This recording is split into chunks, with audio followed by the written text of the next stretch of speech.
Bueno, ¿cuánto influyen en el éxito la herencia o el entorno familiar? El discurso de la meritocracia trata de convencernos de que existe una igualdad de oportunidades que permite que cada uno prospere según su talento o su esfuerzo, pero a veces suena más a cuento que a realidad. Una historia que escuchamos mucho entre los mayores megarricos del mundo, como Cenicienta. Empezaron con poquito dinero. And that was also with the last bit of money that we had. Pobre Cenicienta. Y si se derrumbaban, a base de esfuerzo, se volvían a levantar. You keep going because you care, not because you're trying to create a business. Vamos, levanta. It can be very, very painful for several years. Un momento. Porque hay una parte del cuento que nos hemos saltado. La ayuda de un ser mágico de misteriosa procedencia. El hada madrina. Sometimes life's gonna hit you in the head with a brick. Don't lose faith. Si hubieras perdido toda la fe, yo no estaría aquí. Y aquí estoy. Una hada madrina que en el caso de estos emprendedores de cuento de hadas ha sido tener un entorno privilegiado. The first sort of initial startup capital for Amazon.com came primarily from my parents.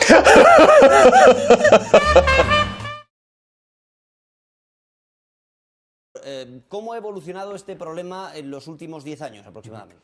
Bueno, pues vamos a acudir a los últimos datos oficiales que están disponibles y vamos a ver que el abandono escolar temprano en España está en el 16%. Aquí tenemos el dato. De hecho, parece una buena noticia. En los últimos 10 años, en la última década, hemos visto cómo esta tasa ha ido descendiendo aproximadamente 10 puntos. Pero si ponemos este dato en contexto, lo comparamos con la Unión Europea, nos damos cuenta de que España tiene el segundo peor dato de los 27 países de la Unión. Aquí solo hemos destacado unos cuantos, también la media de la Unión, y como ves, Carlos, en este caso solo está peor que nosotros Malta. La educación es sin duda una herramienta de progreso, incluso en muchos casos un medio para salir de la pobreza. ¿Cómo está funcionando en España? ¿Está funcionando ese llamado ascensor social? Bueno, pues de nuevo vamos a acudir a algunos datos y se constatan algunas realidades que son muy determinantes para el resultado académico de los alumnos. Vamos a ver algunas. Una de las más importantes, la renta. El dinero que tiene la familia del alumno. En este caso, vemos que los alumnos más pobres abandonan los estudios 7 veces más o repiten curso 5 veces más que los niños que provienen de las familias con mejor posición económica. Y evidentemente, además de la renta baja, el nivel educativo de los progenitores también marca mucho los resultados académicos. De hecho, de los alumnos que abandonan los estudios, 4 de cada 10, su madre no tiene estudios o como mucho tiene estudios de primaria. Ese fracaso es 11 veces superior al de los hogares en los que la madre tiene estudios universitarios. Y estos factores de impacto en la educación es lo que, Carlos, tendría que corregir o tendría que paliar el sistema educativo, pero no lo está haciendo en muchos casos. Hemos visto excepciones, pero la realidad no es del todo así. Aitor, gracias por ayudarnos a entender todas esas circunstancias que rodean al abandono escolar. Gracias. Pero parece que los jóvenes de hoy en día no tienen tanta suerte como yo. Según un estudio publicado hoy mismo por la ONG Save the Children, España es el tercer país de la OCDE con más colegios gueto, es decir, centros educativos donde se concentra un mayor número de alumnado con bajos recursos socioeconómicos.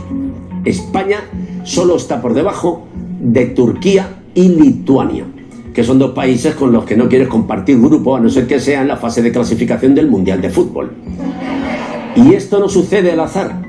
Es debido a las políticas de muchas comunidades, con Madrid a la cabeza, donde se favorece a la educación concertada, provocando que los alumnos más desfavorecidos converjan en los mismos colegios. Y esto tiene un efecto terrible, el fin de la igualdad de oportunidades. Sí, En España hay un muro invisible pero cada vez más alto entre ricos y pobres. Y hoy sabemos que ya se empieza a construir desde que los niños son pequeños. La única solución, una vez más, es la apuesta decidida por lo público y la integración, porque la educación debería servir para garantizar las mismas oportunidades a todos. De seguir por este camino, vamos a tener dos países, uno para privilegiados y otro para desfavorecidos. Y yo no quiero dos países. Eso significaría tener también dos realidades, dos sociedades y, lo peor de todo, dos representantes de Eurovisión. Y dos posibilidades de quedar los últimos. Comienza el intermedio.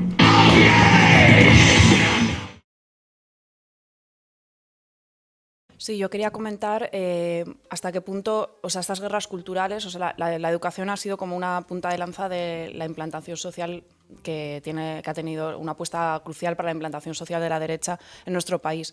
Pero yo quería también señalar cómo la batalla cultural, al fin de cuentas, no es más que una guerra de clases desplazada. O sea, cuando la derecha contrapone dialécticamente lo privado a lo público, la religiosidad con la laicidad, la libertad con la igualdad o el mérito a la compensación, no solo hay discurso, o sea, también hay un proyecto de clase muy determinado. O sea, cuando la derecha, por ejemplo, aboga por implantar el bilingüismo en la escuela pública, no está interesada en que la mayoría de alumnos adquieran competencias lingüísticas, porque este modelo educativo, tal y como han denunciado profesores y profesoras, no está acompañado de suficientes recursos para que puedan efectivamente enseñar en el bilingüismo a los alumnos. O sea, lo que está haciendo es imponer un modelo segregador mediante un mecanismo que son las competencias lingüísticas, que solo tienen una clase social determinada de los madrileños y madrileñas, los que se han podido permitir pagar clases particulares, los que han podido estar en el extranjero, etcétera. Pasa lo mismo cuando la derecha habla de potenciar la libertad de los padres a la hora de elegir en qué centro escolarizan a sus hijos, y Madrid, hay que recordar que ha sido pionera además en impulsar la matriculación por distrito único. Esto significa que los padres pueden elegir, más allá de los centros escolares que tengan en su proximidad, dónde quieren matricular a sus hijos. Y esto al final lo que hace también es guetizar la escuela y provocar que hijos de la clase media no acudan a lo mejor a los centros escolares que tienen cerca, sino que acudan a barrios más pudientes y al final acaben guetizando pues, el modelo educativo de la comunidad. Manu. Sí, que además en realidad es mentira todo ese discurso, ¿no?, de la libertad para decidir centro, porque luego no hay plazas públicas, con lo cual tú te ves empujado a escolarizar a los niños en la concertada, porque esto va de eso, ¿no? Pierre Bourdieu señaló en Los herederos que el sistema educativo reproduce y refuerza el privilegio y las desigualdades sociales. Él habló de Francia, pero esta conclusión es perfectamente aplicable a Latinoamérica, en particular a Chile, donde el apartheid educativo fue analizado y diseccionado por investigadores nacionales extranjeros. El capitalismo familiar, la integración horizontal de ricos, todos son términos que han usado distintos investigadores para describir el modelo chileno, donde el haber salido de uno de la docena de colegios privados te garantiza de entrada mejores condiciones, vayas donde vayas. Y al revés, si quieres llegar alto y has estudiado en una escuela pública de un barrio determinado, por muy lista que seas, lo vas a tener muy difícil, por no decir imposible, y más si eres mujer. Hace unos años, el economista de la Universidad de Yale, Seth Zimmerman, publicó una investigación que le llevó años y concluyó que para llegar a un puesto directivo o al Congreso en Chile hay que cumplir una serie de condiciones. Atentos a esto, ¿cuáles son esas condiciones, Ina? 1. Lo fundamental, haber asistido a uno de los 7-8 colegios privados de Santiago. Vamos a nombrarlos más tarde. 2. Haber estudiado Derecho, Economía, Ingeniería o Administración de Empresas. 3. Haberlo estudiado o en la Universidad de Chile o en la Católica de Chile. Y 4. Más vale ser hombre. Escalarás más rápido. Si reúnes esas características, podrás dar charlas sobre la meritocracia, contar lo mucho que has trabajado para llegar a donde has llegado, con un nivel de ingresos que percibe el 0,1% de la sociedad chilena.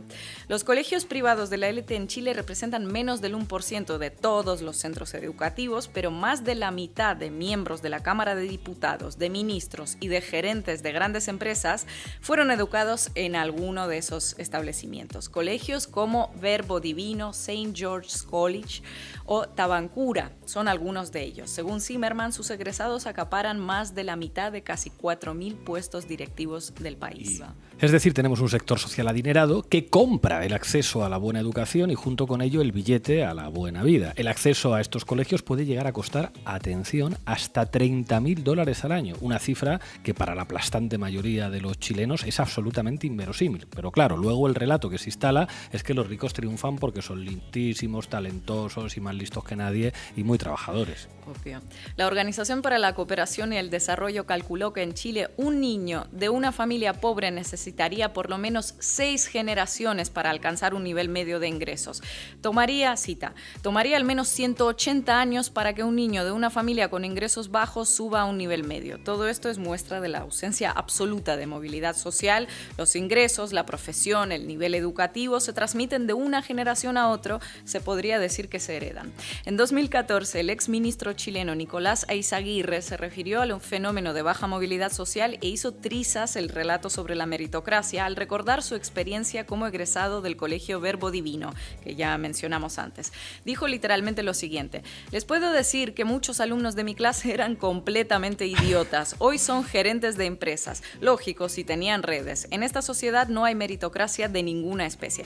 Luego tuvo que pedir disculpas, dijo que eran comentarios coloquiales y que no tenían como objetivo hablar mal del colegio. Bueno, en el fondo su mensaje no es que tuviera tanto que ver con el colegio como con el sistema en sí. Un sistema en el que un grupo selecto de personas accede a lo más alto de la sociedad no por su esfuerzo o por su talento, sino básicamente por su cuna.